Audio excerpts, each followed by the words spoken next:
This Protoman review is brought to you by Big Bad Toy Store. Big Bad Toy Store, the ultimate in toys. More than 2 years ago from this recording, I came across a Kickstarter called Rise of the Beasts. And in February 2012, Jon Karis had a dream of making a modern interpretation of the 80s toy line Battle Beasts.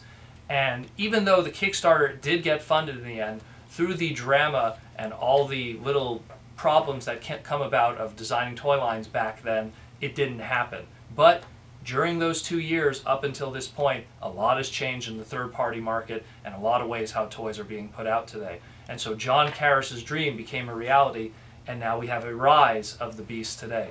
This video is not so much a conclusion of that story, but a new beginning. So this is Protoman and Protoretro, and this is a video review of Rise of the Beasts Wave 1. So let's do this. Protoretro.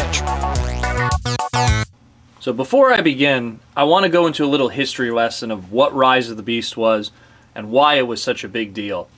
Now, around the beginning of the year of 2012, I came across a Kickstarter.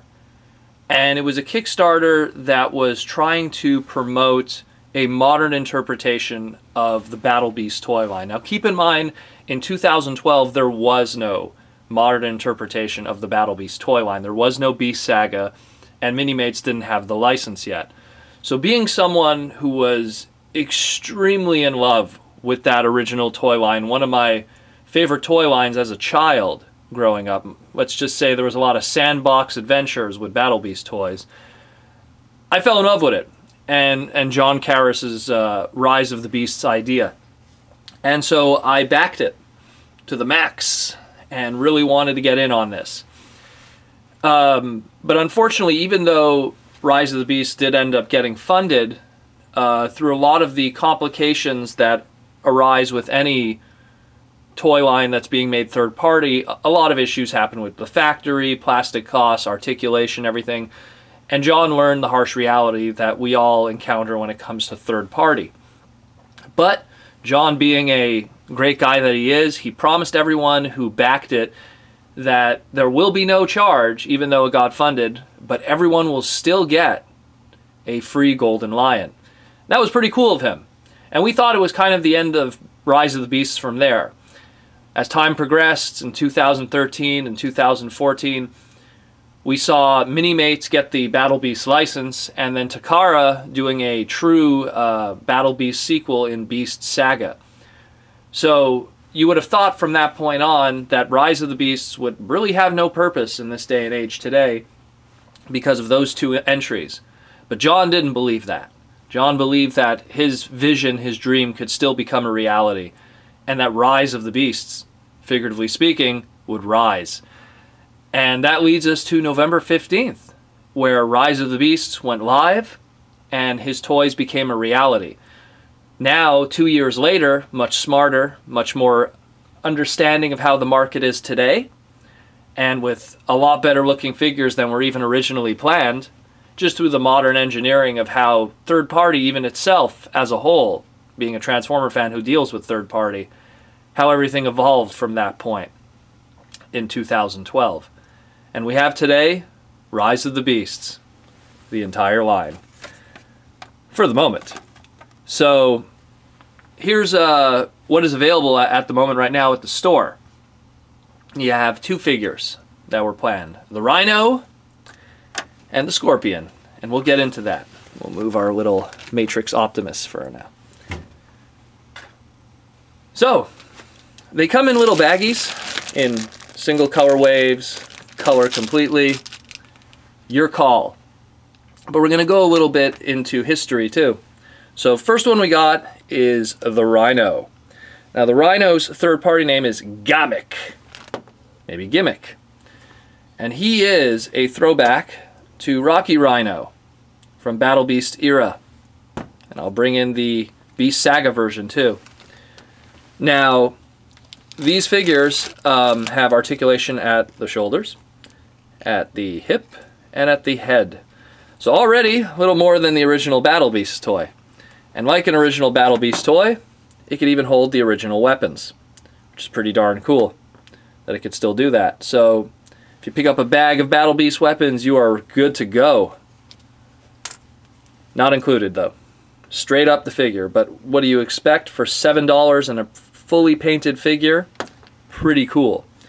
So, the Rhino was done in full color and done in different colorways. Now everything comes in these simple little bags, no packaging, just to keep costs down and simple.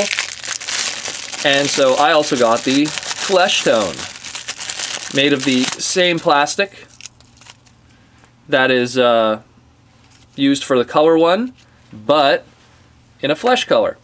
And I got the flesh one because it's more reminiscent to that of Muscle, or Kinnikuman as people know in Japan, which is the monotone, single-colored figurines.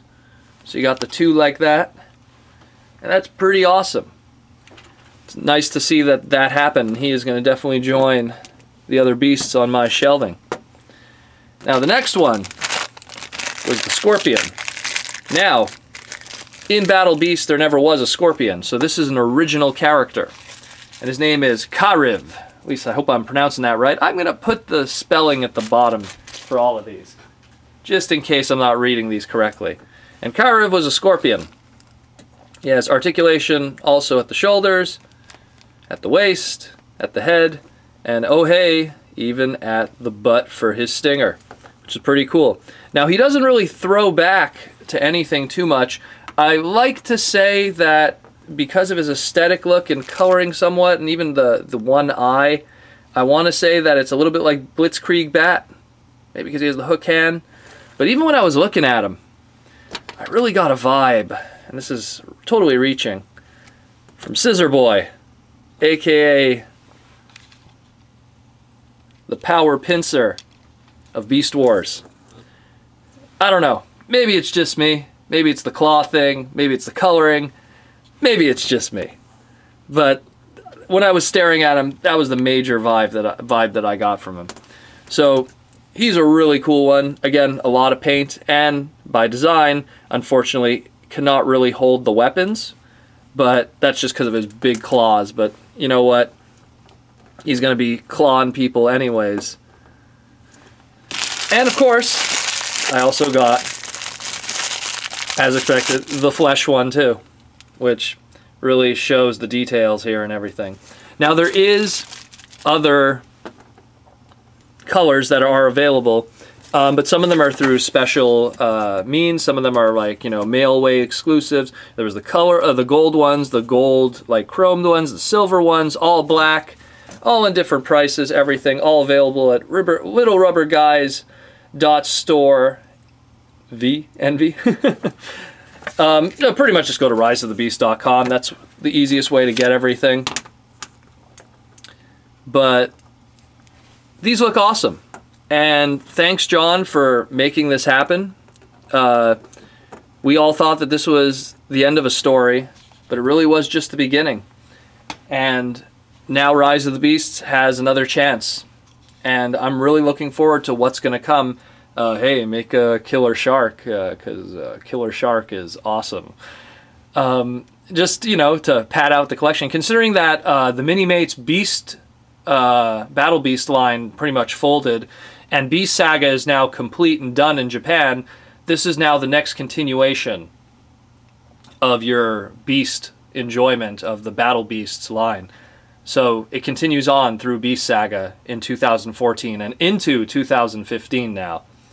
So not much more I could say. This is Protoman Protoretro, and this has been a video review of Rise of the Beasts, Wave 1, the Scorpion, the Rhino, Cahriv, Gaamik, Rocky Rhino, whatever you want to call that Scorpion, Power Pincer from Beast Wars.